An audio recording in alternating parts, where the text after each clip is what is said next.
أشهد أن لا إله إلا الله وحده لا شريك له وأشهد أن محمدا عبده ورسوله أما بعد فأعوذ بالله من الشيطان الرجيم بسم الله الرحمن الرحيم الحمد لله رب العالمين الرحمن الرحيم مالك يوم الدين إياك نعبد وإياك نستعين اهدنا الصراط المستقيم صراط الذين أنعمت عليهم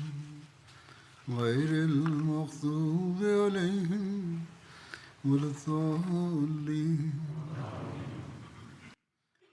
Details met betrekking tot de slag van Banu Qurayza werden genoemd. Verdere details in verband hiermee zijn als volgt. Met betrekking tot de moslims die werden gemarteld wordt vermeld dat 2 moslims werden gemarteld tijdens deze strijd. Khalad bin Suwaid en Hadrat Mundir bin Muhammad.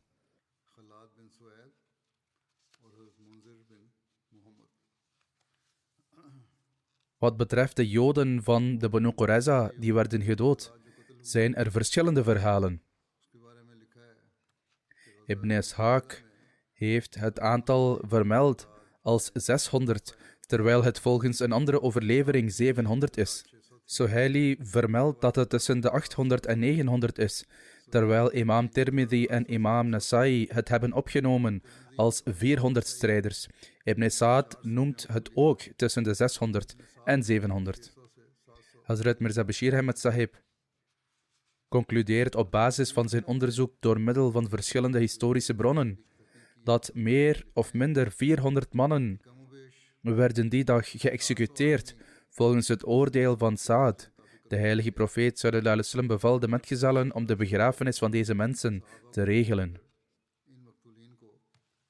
De tegenstanders van de islam overdrijven deze aantallen vaak om te proberen de islam af te schilderen als een vredereligie.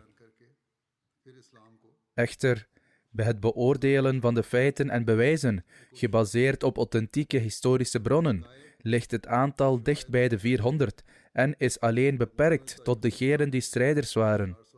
Daarom werden ze allemaal in één enkele gracht begraven.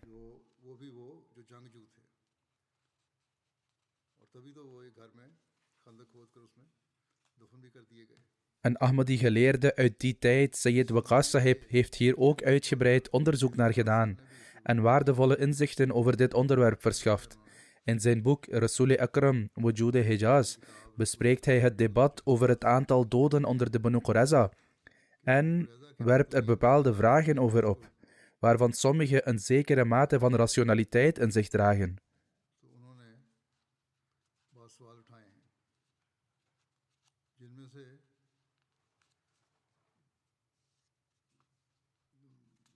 Hij schetst een fundamenteel principe dat uiterst belangrijk is. Namelijk dat of een overlevering nu afkomstig is uit een hadith of uit een geschiedenisboek, ze niet vrijgesteld kunnen worden van het kritisch bekijken van de authenticiteit van de vertelling en mogelijke verzinsels, en dat het onverstandig is om alle overleveringen blindelings te accepteren. Bovendien het idee dat 600 tot 900 mannen werden gedood, samen met hun vrouwen en kinderen, waarvan zelfs bij een conservatieve schatting wordt gezegd dat er in totaal niet minder dan 5000 of 6000 zijn, en dan te beweren dat zo'n groot aantal mensen met touwen werden vastgebonden en naar Medina werden gebracht, onderbracht in 2 huizen en voorzien van voedsel en water, terwijl de moslims zelf zonder voedsel en water bleven, lijkt ongeloofwaardig. Bovendien, het maken van regelingen voor zo'n groot aantal mensen om de roep van de natuur te beantwoorden, evenals het vervullen van andere behoeften van hen, zonder enige poging van hen om te ontsnappen of weerstand te bieden, en de voorbereiding van graven voor 600 individuen, 's nachts, terwijl grachten net vers waren gegraven, en het idee dat slechts 2 of 3 metgezellen, namelijk Hazrat Ali en Hazrat Zubair, de opdracht hadden om hen allemaal te executeren, maar dat geen van beiden ooit melding heeft gemaakt van het incident, en dat Bukhari en Muslim ook niet het aantal geëxecuteerde mensen noteren, suggereert verder dat deze vertellingen kritisch opnieuw onderzocht moeten worden en beoordeeld moeten worden of deze vertellingen sterk overdreven zijn. Hij schrijft verder dat mensen later details van zichzelf hebben toegevoegd om de heilige profeet sallallahu alaihi wasallam en de moslims af te schilderen als vijandig tegenover Joden. Het woord dat is opgenomen in Bukhari met betrekking tot het besluit van Hazrat Saad is: het betekent, hun strijders moeten worden gedood. Veel historici en biografen interpreteerden dit zo, dat alle mannen die in staat waren om te vechten gedood moeten worden. In feite breiden ze de term strijders zo ver uit, dat ze het beschouwden als elke volwassen man, en beweerden van zichzelf dat mensen in feite werden aangewezen om te bepalen of ze de leeftijd van volwassenheid hadden bereikt, waardoor de aantallen verder werden opgeblazen. Dit is de mate waarin ze hebben overdreven. Degenen die een relatief kleiner aantal voorstellen, houden daarentegen vast aan een beperkte interpretatie van het woord strijders, waarmee alleen de mannen worden bedoeld die actief aan de strijd hebben deelgenomen. En volgens hun onderzoek wordt dit geschat op niet meer dan 20, waardoor het werkelijke aantal nog verder wordt teruggebracht. En deze conclusie van hen bezit een zekere mate van rationaliteit. Hoe dan ook, dit is zijn persoonlijke onderzoek, maar sommige aspecten ervan zijn inderdaad redelijk en kunnen als basis dienen voor verder onderzoek. Hazrat Mirza Bashir Ahmed Sahib heeft verklaard, in antwoord op de beschuldigingen van niet-moslim-historici over het aantal Joden dat gedood werd onder de Banu Qurayza. Met betrekking tot het verslag van de Banu Qurayza hebben verschillende niet-moslim-historici op een zeer onaangename manier beschuldigingen geuit tegen de heilige profeet sallallahu alaihi wasallam. Vanwege de doodstraf die aan ongeveer 400 Joden werd gegeven, hebben zij de heilige profeet sallallahu alaihi wasallam, God verhoede, voorgesteld als een wrede en bloeddorstige heerser. Deze beschuldiging is echter puur gebaseerd op religieuze vooroordelen. In ieder geval, als het gaat om een aantijging tegen de islam en de stichter van de islam, zijn zelfs de historici, die zijn opgeleid in het licht van het westerse denken, niet in staat geweest om zichzelf vrij te pleiten. Dat wil zeggen, bepaalde moslims zijn hier ook door beïnvloed. In antwoord op deze beschuldiging moet ten eerste worden herinnerd dat het vonnis met betrekking tot de Banu Qurayza, dat als een wreed vonnis wordt beschouwd, van Hazrat Saad was en niet van de heilige profeet sallallahu alaihi wasallam. Wanneer het bewezen is dat het vonnis in de eerste plaats niet werd uitgesproken door de heilige profeet sallallahu alaihi wasallam, dan kan er op grond hiervan geen bezwaar tegen hem worden gemaakt. Ten tweede was dit vonnis helemaal niet fout en barbaars. De details van dit incident zijn al genoemd. Ten derde, vanwege het verbond dat Saad had gesloten voordat hij zijn vonnis bekend maakte, was de heilige profeet sallallahu alaihi wasallam in ieder geval verplicht ernaar te handelen. Ten vierde, toen dit vonnis door de misdadigers zelf werd geaccepteerd en zij hiertegen geen bezwaar maakten, omdat zij dit als een goddelijk besluit beschouwden, zoals blijkt uit de woorden die Huyay bin Akhtab uitsprak, net toen hij op het punt stond geëxecuteerd te worden. Dus was het niet de taak van de heilige profeet sallallahu alaihi wasallam om zich onnodig met zo'n taak te bemoeien.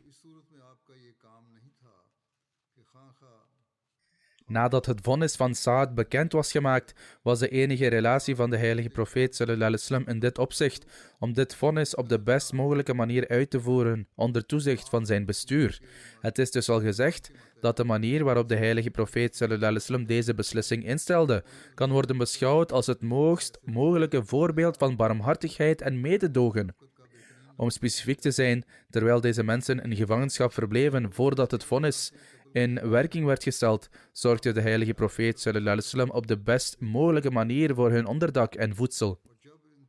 Toen het vonnis van Saad over hen moest worden uitgevoerd, stelde de heilige profeet sallallahu alaihi wasallam het vonnis in op een manier dat het minst pijnlijk voor deze misdadigers zou blijken te zijn. Ten eerste, rekening houdend met hun emoties, beval de heilige profeet sallallahu alaihi wasallam dat wanneer een misdadiger geëxecuteerd zou worden, de volgende er niet getuige van mocht zijn. De geschiedenis vertelt zelfs dat wanneer mensen naar de plaats van executie werden gebracht, ze geen idee hadden waar ze naartoe werden gebracht, totdat ze de eigenlijke plek bereikten. Bovendien aanvaardde de heilige profeet sallallahu alaihi wasallam onmiddellijk elke smeek om genade die aan hem werd gericht met betrekking tot een individu. Niet alleen spaarde de heilige profeet sallallahu alaihi wasallam het leven van zulke mensen, integendeel, hij beval zelfs de vrijlating van hun vrouwen en kinderen en dat hun bezittingen enzovoort teruggegeven zouden worden. Welk groter voorbeeld van barmhartigheid en medeleven met een misdadiger kan er zijn? Het is dus niet alleen waar dat er absoluut geen beschuldiging kan worden geuit tegen de heilige profeet sallallahu alaihi wasallam vanwege het verhaal van de Banu Qurayza. Het feit is eerder dat dit incident een immens duidelijk bewijs is van de hoge moraal, opmerkelijk bestuur en aangeboren barmhartigheid en tederheid van de heilige profeet sallallahu alaihi wasallam. Nu rest nog de vraag van het eigenlijke vonnis. In dit verband aarzelen we niet om te stellen dat er absoluut geen sprake was van wreedheid en barbaarsheid. Het was juist gebaseerd op rechtvaardigheid en billijkheid. In dit opzicht is het eerste waar rekening mee moet worden gehouden de feitelijke misdaad van de Banu Qurayza en de omstandigheden waarin het werd gepleegd. Zo blijkt uit de geschiedenis dat toen de heilige profeet sallallahu alaihi wasallam voor het eerst in Medina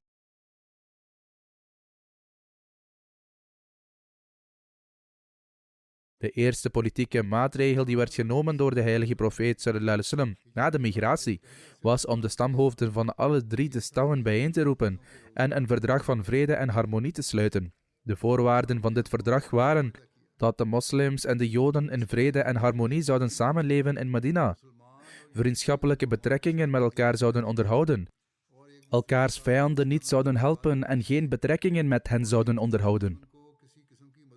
En als er een aanval werd gedaan op Medina door een vreemde stam of stammen, iedereen zou opstaan om zich collectief te verdedigen. En als een persoon of groep van degenen die hadden ingestemd met de voorwaarden schuldig was aan een schending van het verdrag, zouden de anderen het recht hebben om strenge maatregelen te nemen. En alle geschillen zouden worden voorgelegd aan Mohammed sallallahu alaihi wasallam, wiens uitspraak contractueel bindend zou zijn voor de verbonden partijen. Het zou echter noodzakelijk zijn voor elk individu of natie om beoordeeld te worden volgens zijn eigen religie of sharia. Dit is een zeer belangrijk aspect van het verdrag, in die zin dat de beslissingen zullen worden genomen in overeenstemming met hun religieuze wet, ondanks het feit dat er een moslimregering was ingesteld. Hoe handelden de Joden naar dit verdrag? Het antwoord hierop is dat ten eerste de Banu Qainuqa een schending van het verdrag begingen en oorlog ontketenden met de moslims, terwijl ze vriendschappelijke betrekkingen verbraken. Ze vielen moslimvrouwen op een grove manier lastig en verwierpen arrogante presidentiële positie van de heilige profeet sallallahu alaihi wasallam, die hij bezat krachtens het verdrag in Medina. Echter, toen zij verslagen werden door de moslims, vergaf de heilige profeet sallallahu alaihi wasallam hen en volstond met de loutere voorzorgsmaatregel dat de Banu Qainuqa Medina moesten verlaten en zich ergens anders moesten vestigen, zodat de vrede van de stad niet verder verstoord zou worden en de moslims beschermd zouden worden tegen een slang in het gras. Daarom verlieten de mensen van Banu Qainuqa Medina samen met hun rijkdom, vrouwen en kinderen met grote vrede en veiligheid en vestigden zich ergens anders.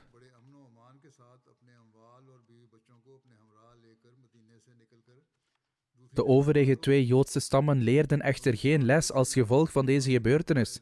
Sterker nog, de barmhartigheid van de heilige profeet sallallahu alaihi wasallam voedde hen met grotere vermetelheid en er was nog niet veel tijd verstreken toen de Banu Nadir, de tweede stam van de Joden, ook zijn kop opstak. Om te beginnen verbrak Ka'b bin Ashraf, een van hun leiders, het verdrag en begon samen te spannen met de Quraysh en andere Arabische stammen in verzet tegen de moslims. Hij zette de wilde beesten van Arabië aan om op een gevaarlijke manier op te staan tegen de heilige profeet sallallahu alaihi wasallam en zijn metgezellen en componeerde zulke provocerende coupletten tegen de moslims die een enorm bedreigende toestand voor hen creëerden in het land. Bovendien noemde deze slechte man eerbare moslimvrouwen bij naam en bespotte hen in zijn coupletten, waarna hij uiteindelijk samenspande om de heilige profeet sallallahu alaihi wasallam te vermoorden. Toen dit individu zijn rechtmatige einde bereikte op bevel van de heilige profeet sallallahu alaihi wasallam, stond zijn stam samen op in verzet tegen de moslims. Vanaf die dag negeerden de Banu Nadir hun overeenkomst volledig en begonnen samen te spannen tegen de moslims. Uiteindelijk bedacht de hele stam een plan om de heilige profeet sallallahu alaihi wasallam te vermoorden en besloot dat hoe dan ook de heilige profeet sallallahu alaihi wasallam niet gespaard mocht worden. Ook al hadden ze allemaal een verdrag gesloten dat als iemand schuldig was aan het schenden van het verdrag, ze hem allemaal zouden straffen. En ze waren het hierover eens. Toen de heilige profeet sallallahu alaihi wasallam nieuws ontving over hun dodelijke bedoelingen, waarschuwde hij hen, moest hen vervolgens ter verantwoording roepen, waarop zij zich op een uiterst brutale manier opmaakten voor oorlog tegen de moslims. In deze oorlog hielpen de Banu Qurayza de Banu Nadir. Echter, toen de Banu Nadir werden verslagen, en men moet niet vergeten dat zelfs in dit geval de Banu Qurayza de Banu Nadir hielpen, en zij ook hun verdrag verbraken, verleende de heilige profeet sallallahu alaihi wasallam de Banu Qurayza allemaal gratie. Ook al hadden zij zich aangesloten bij de Banu Nadir, en zelfs de Banu Nadir werd toegestaan Medina in vrede en veiligheid te verlaten, zij het dat zij hun wapens niet mochten meenemen. Echter, de manier waarop de Banu Nadir deze welwillendheid terugbetaalden, was dat hun leiders door heel Arabië trokken en een zwerm van een leger naar Medina brachten, door de verschillende stammen van Arabië op een zeer gevaarlijke manier op te hitsen.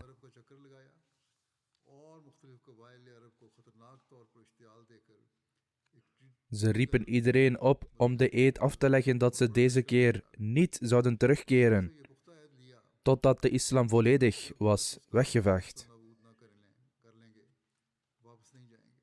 Hoe gedroeg de derde Joodse stam, bekend als de Banu Qurayza, zich in deze gevaarlijke tijd, waarvan hierboven een korte beschrijving is gegeven?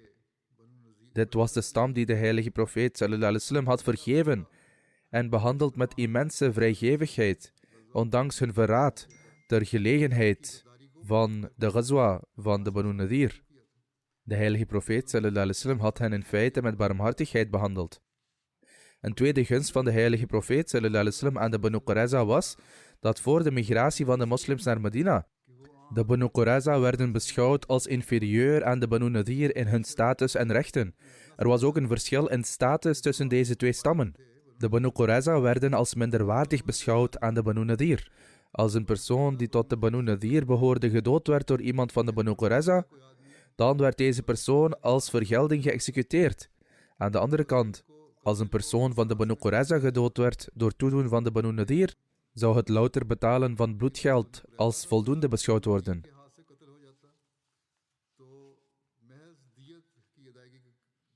De heilige profeet sallallahu alaihi wasallam gaf de Banu Qurayza echter gelijke rechten in lijn met andere burgers. Echter, ondanks deze prachtige gunsten, pleegden de Banu Qurayza nog steeds verraad, en dit alles in zo'n gevoelige tijd, waarin de moslims niet geconfronteerd werden met een moeilijkere tijd in hun leven. Het voorbeeld van de Banu Qaynuqa was voor hen, maar zij haalden er geen voordeel uit. Het verhaal van de Banu Nadir had zich vlak voor hun ogen afgespeeld, maar zij trokken er geen lering uit. Wat deden zij toen het moment daar was? Wat ze deden was hun verdrag volledig negeren en de gunsten van de heilige profeet sallallahu alaihi wasallam helemaal vergeten.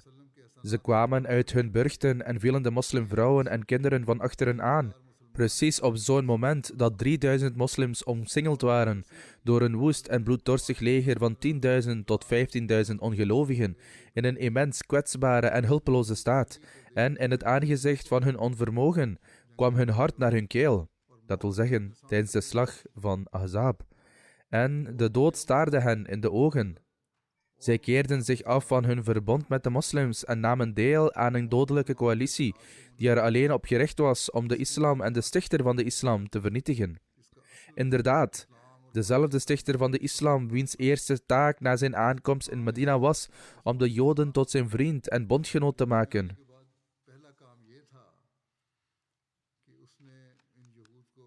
Men zou hierover moeten nadenken dat de heilige profeet sallallahu alaihi wasallam eerst vriendschappelijke banden tussen hen aanknoopte.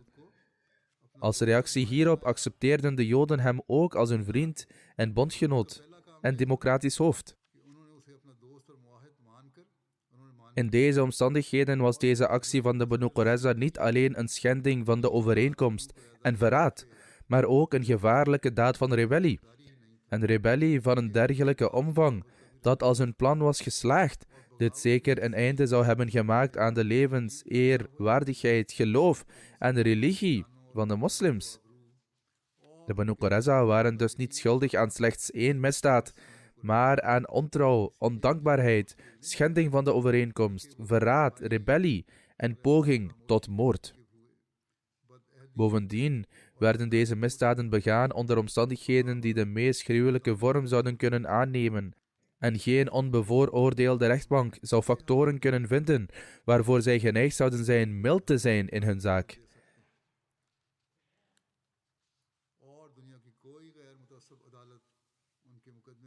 In dergelijke omstandigheden zou geen enkele rechtbank clementie, zachtaardigheid tonen. Welke andere straf, behalve de straf die hen werd gegeven, hadden ze dan verdiend? Er waren duidelijk maar 3 mogelijke straffen die aan hen gegeven hadden kunnen worden.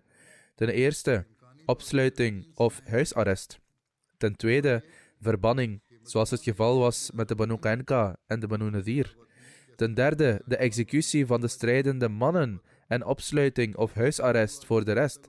Nu moet men met rechtvaardigheid overwegen welke optie beschikbaar was voor de moslims in het licht van de omstandigheden van dat tijdperk.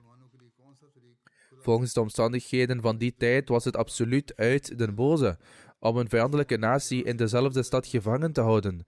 De reden hiervoor was dat in het geval van gevangenschap de verantwoordelijkheid van het voorzien in het eten en onderdak van de gevangenen op de moslims zou vallen, en dit was een last die zij absoluut niet konden dragen. Ten tweede was er in die tijd geen formeel systeem van gevangenissen en dergelijke, en het was een gewoonte dat gevangenen werden verdeeld onder de verschillende mannen die behoorden tot de natie die de overwinning behaalde. In de praktijk waren de gevangenen vrij. In deze omstandigheden was het niet zonder gevaar om een vijandige en samenzwerende groep van de hoogste graad in Medina te laten verblijven. Als dit vonnis was uitgesproken over de Banu Qurayza, dan zou dit betekenen dat zij dezelfde vrijheid zouden blijven genieten om onrust, wanorde en onheil te stoken en geheime complotten te beramen. Allemaal ten koste van de moslims. Met andere woorden, als zij voorheen in hun eigen onderhoud voorzagen en de moslims afslachten, dan zouden zij vanaf dat moment, dat wil zeggen, nadat zij de vrijheid kregen, in hun onderhoud voorzien door de moslims, die op dat moment niet eens genoeg hadden om zichzelf te voeden, en de moslims nog meer afslachten. Bovendien, door hun samenleven met de moslims in hun huizen, kwamen de andere gevaren die hadden kunnen ontstaan bij dit alles.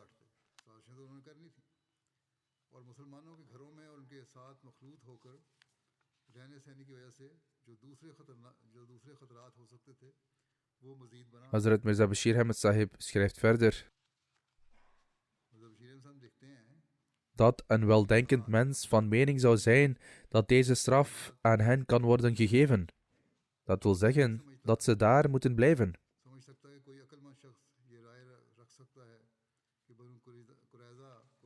Nu volgt de tweede straf, ballingschap, verbanning. Ongetwijfeld werd deze straf in die tijd inderdaad gezien als een zeer effectieve methode om zichzelf te beschermen tegen het onheil van een vijand. Echter, de ervaring van het verbannen van de Banu Nadir toonde aan dat, wat de Joden betreft, deze optie in geen enkel opzicht minder gevaarlijk was dan de eerste. Met andere woorden, als het de Joden was toegestaan om Medina te verlaten, zou dit hebben toegevoegd aan de veelheid van dergelijke anti-islam-aanhangers die actief betrokken waren bij oorlog. Bovendien zouden deze mensen zich hebben aangesloten bij de gelederen van zulke vijanden van de islam, die rusteloos waren in het lijden van een beweging van opruiing, vijandige propaganda, evenals geheime en sluwe plannen tegen de islam. De geschiedenis bewijst dat van alle Joodse stammen de Banu Qurayza het felst waren in hun vijandschap. Daarom vormde de ballingschap, de verbanning van de Banu Qurayza, stevast een nog grotere bedreiging dan wat de Banu Nadir voor de moslims hadden gecreëerd door de Ghazwa van de confederaties aan te wakkeren. Als de moslims dit hadden gedaan, in het licht van de omstandigheden van die tijd, zou hun actie niet minder dan zelfmoord zijn geweest. Maar is er een natie in de wereld die bereid is zelfmoord te plegen om een vijand in leven te houden? Als dat niet zo is, dan kunnen de moslims zeker ook niet schuldig worden geacht, omdat ze niet zelf besloten zelfmoord te plegen om hun vijand in leven te houden. Beide straffen waren dus geen optie, en als een van deze wegen was bewandeld, zou dat zeker de ondergang hebben betekend. Deze twee opties buiten beschouwing gelaten, was de enige andere manier van handelen degene die daadwerkelijk werd ingezet. Hoewel het vonnis van Saad op zich een strenge maatregel was en iemands natuur er blijkbaar verdriet van heeft, is de vraag, was er een andere optie beschikbaar? Wanneer een chirurg het nodig acht om de hand of het been van een patiënt te amputeren, of gedwongen wordt om een ander lichaamsdeel af te hakken, voelt ieder nobel individu een schok. Dat als dit niet was gebeurd, dat wil zeggen, als de omstandigheden het niet vereisten, het beter zou zijn geweest. Men wordt echter gedwongen zich te onderwerpen in het aangezicht van dwingende omstandigheden. In feite wordt in zulke omstandigheden de handeling van de chirurg prijzenswaardig geacht, omdat met het opofferen van een kleiner deel van het lichaam iets van grotere waarde wordt gered. Op dezelfde manier, hoewel de uitspraak van Saad op zichzelf een strenge was, was het een noodzakelijke uitkomst, teweeggebracht door dwingende omstandigheden, zonder welke er geen andere optie was. Het is om deze reden dat zelfs een historicus als Margoliouth, die helemaal niet tot de vrienden van de islam behoort, gedwongen is om bij deze gelegenheid toe te geven dat de beslissing van Saad gebaseerd was op dwingende omstandigheden, zonder welke er geen andere optie was. Vandaar dat Mr. Margoliouth schrijft: de aanval van de slag der confederaties, waarvan Mohammed sallallahu alaihi wasallam verklaarde dat deze op wonderbaarlijke wijze was verijdeld, was te wijten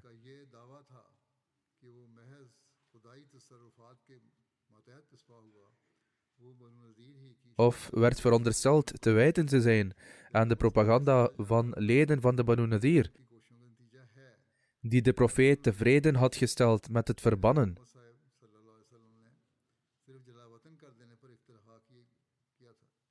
Als hij de Qurayza zou verbannen, zou hij daarmee een nieuwe groep propagandisten vrijlaten.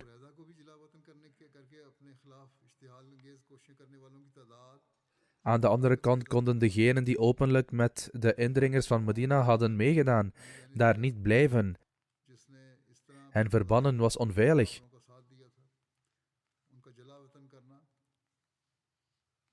Hen laten blijven was nog gevaarlijker. Daarom moesten zij sterven. Dit was de verklaring van Mr. Margoliouth.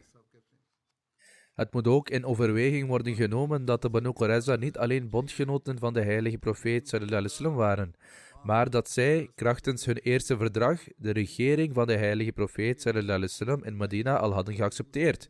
Of in ieder geval hadden zij zijn soevereiniteit geaccepteerd. Zij waren dus niet slechts een verraderlijke bondgenoot of een gewone vijand, maar zij waren ook opstandig en bovendien uiterst gevaarlijk. De straf voor rebellie, vooral in oorlogstijd, is altijd executie geweest. Als een rebel geen strenge straf krijgt, berokkelt het regeringssysteem volledig af. En ondeugende en opstandige mensen ontwikkelen zo'n moed die enorm destructief blijkt te zijn voor de vrede en het comfort van de samenleving. Ongetwijfeld staat het tonen van genade aan een rebel in zulke omstandigheden feitelijk gelijk aan het begaan van onrecht tegen het land en zijn vredelievende burgers. Daarom hebben tot nu toe alle beschaafde regeringen zulke rebellen, of het nu mannen of vrouwen zijn, altijd gestraft met de doodstraf. En geen enkel weldenkend individu heeft daar ooit bezwaar tegen gemaakt. Het vonnis van Saad was dus absoluut rechtvaardig en volledig in overeenstemming met de principes van rechtvaardigheid en billijkheid. Bovendien was de heilige profeet sallallahu alaihi wasallam door zijn verbond niet in staat om barmhartigheid te tonen, behalve in het geval van individuen. En wat individuen betreft, deed de heilige profeet sallallahu alaihi wasallam alle mogelijke pogingen. Hij kon vergiffenis schenken aan individuen die om vergiffenis vroegen, maar hij kon niet de hele stam vergiffenis schenken, omdat hij al zijn woord had gegeven om zich te houden aan de beslissing van Hazrat Saad. Het lijkt er echter op dat in de verlegenheid dat zij hadden geweigerd om de heilige profeet sallallahu alaihi wasallam als rechter te accepteren, zij niet al te geneigd waren om een beroep te doen op vergiffenis bij de heilige profeet sallallahu alaihi wasallam. Het is duidelijk dat de heilige profeet sallallahu alaihi wasallam zonder een oproep geen genade kon tonen, want de vrijlating van een rebel die niet eens berouw toont voor zijn misdaad kan uiterst gevaarlijke gevolgen hebben. Een ander punt om te onthouden is dat op grond van het verdrag dat was gesloten tussen de heilige profeet sallallahu alaihi wasallam en de Joden, een voorwaarde was dat als er een uitspraak nodig was over een zaak met betrekking tot de Joden, er een beslissing zou worden genomen volgens hun eigen sharia. Daarom bewijst de geschiedenis dat in overeenstemming met dit verdrag de heilige profeet sallallahu alaihi wasallam altijd een uitspraak zou doen tegen de Joden in overeenstemming met de Mosaïsche wet. Als we nu een blik werpen op de Torah, dan is daarin precies dezelfde straf voorschreven voor een misdaad als waaraan de Joden schuldig waren, zoals Saad bin Mu'adh uitvaardigde aan de Banu Qurayza. Daarom staat het volgende goddelijke gebod in de Bijbel: wanneer jij een stad nadert om er tegen te strijden, verkondig haar dan vrede. En als zij u vrede aanbiedt en voor u opengaat, dan zal al het volk dat zich daarin bevindt u tot onderdanen zijn. En zij zullen u dienen.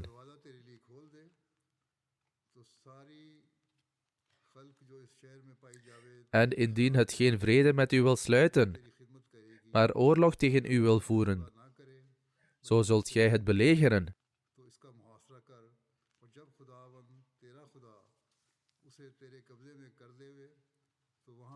Maar de vrouwen en de kleinen en het vee en al wat in de stad is, ja, al haar buit, zult gij tot u nemen.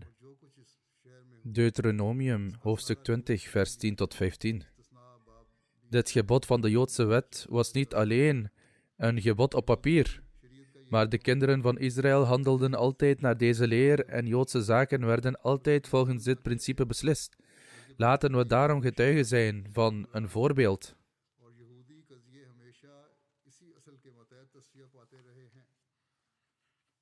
En zij voerden oorlog tegen de Midjanieten, zoals de Heere Mozes geboden had. En zij doden alle mannen, en zij doden de koningen van Midian, naast de overigen die gedood waren, namelijk Evi en Rekem, en Zoer en Hoer en Reba, 5 koningen van Midian, en ook Balaam, de zoon van Beor, doden zij met het zwaard, en de kinderen van Israëls namen al de vrouwen van Midian gevangen, en hun kleinen, en namen de buit van al hun vee, en van al hun kudden, en van al hun haven, en zij namen de hele buit, en de hele roof, van mensen en van beesten. En zij brachten de gevangenen en de buit tot Mozes en Eleazar, de priester, en tot de vergadering der kinderen Israëls, tot het kamp aan de vlakten van Moab, die bij de Jordaan zijn, nabij Jericho.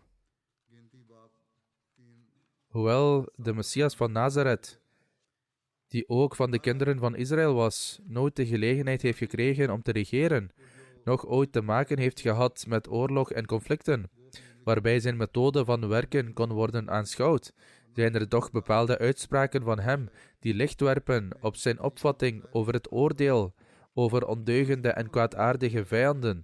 Zo zegt Jezus salam tegen zijn vijanden: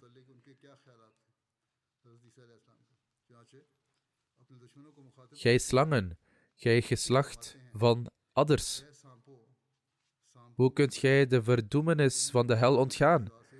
Met andere woorden, o mensen, jullie zijn het waard om vernietigd te worden als giftige slangen, maar ik heb niet de macht om jullie te straffen. Vrees God en onthoud jullie van slechte daden, uit vrees voor de bestraffing van de hel. Het is misschien juist om deze reden dat toen de volgelingen van Jezus salam de macht in de wereld verkregen, in overeenstemming met de leer van Jezus salam, dat slechte en ondeugende vijanden het waard zijn om vernietigd te worden als slangen of schorpioenen, zij niet de minste aarzeling voelden om iedereen te vernietigen die zij immoreel, ondeugend of een belemmering in hun doelen vonden. We kunnen dit zelfs vandaag nog zien. De geschiedenis van de christelijke naties staat dus vol met zulke voorbeelden. Samenvattend, hoewel het vonnis van Saad op zichzelf als streng kan worden beschouwd, was het helemaal niet in strijd met rechtvaardigheid en billijkheid. Bovendien eiste de aard van de misdaad die de Joden begingen, evenals de veiligheid van de moslims, altijd dat een dergelijk vonnis werd uitgesproken. Bovendien was dit vonnis volledig in overeenstemming met de Joodse wet. Integendeel, in het licht van het oorspronkelijke verdrag was het noodzakelijk, omdat de moslims krachtens dat verdrag verplicht waren de Joden te berechten volgens hun eigen sharia. Hoe dan ook, dit oordeel was van Saad bin Mu'adh, niet van de heilige profeet sallallahu alaihi wasallam. En de eerste en laatste verantwoordelijkheid van deze beslissing ligt bij Saad radiyallahu anhu. In zijn hoedanigheid als hoofd van de regering was de enige relatie die de heilige profeet sallallahu alaihi wasallam met dit vonnis had, dat hij het onder zijn bestuur ten uitvoer bracht. Het is al vermeld dat de heilige profeet sallallahu alaihi wasallam dit vonnis op zo'n manier uitvoerde, dat het als het best mogelijke voorbeeld kan worden beschouwd voor zelfs de meest beschaafde en barmhartige van de regeringen. Dit dient dus als antwoord op de hedendaagse critici, die bezwaren tegen de islam uiten, en als gevolg daarvan raken sommige moslims ook beïnvloed door deze beschuldigingen, waaronder ook onze jongeren, die zich soms afvragen waarom de Banu Qurayza werden gedood. Sommige mensen halen zelfs dit voorbeeld van de Banu Qurayza aan en durven te zeggen dat wat er vandaag de dag met de Palestijnen gebeurt, gerechtvaardigd is.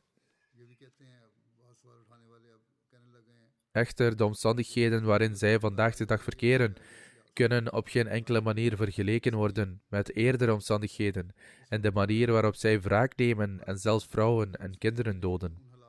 In ieder geval zijn alleen de moslims verantwoordelijk voor deze misvattingen. Zij hebben het imago van de islam geruïneerd omwille van hun persoonlijk gewin. Mogen Allah de Almachtige hen begrip schenken.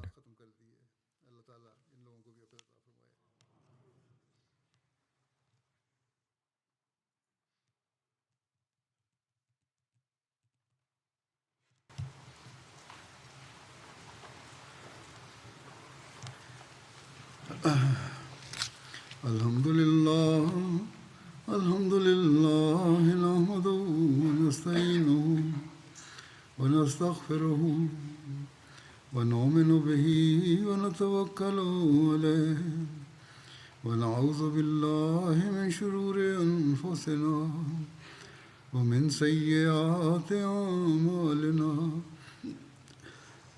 من يهده الله فلا مضل له ومن يضلله فلا هادي له ونشهد أن لا إله إلا الله ونشهد أن محمدا عبده ورسوله عباد الله رحمكم الله إن الله يأمر بالعدل والإحسان وإيتاء ذي القربى وينهى عن الفحشاء والمنكر والبغي يعظكم لعلكم تذكرون واذكروا الله يذكركم وادعوه يستجب لكم ولذكر الله أكبر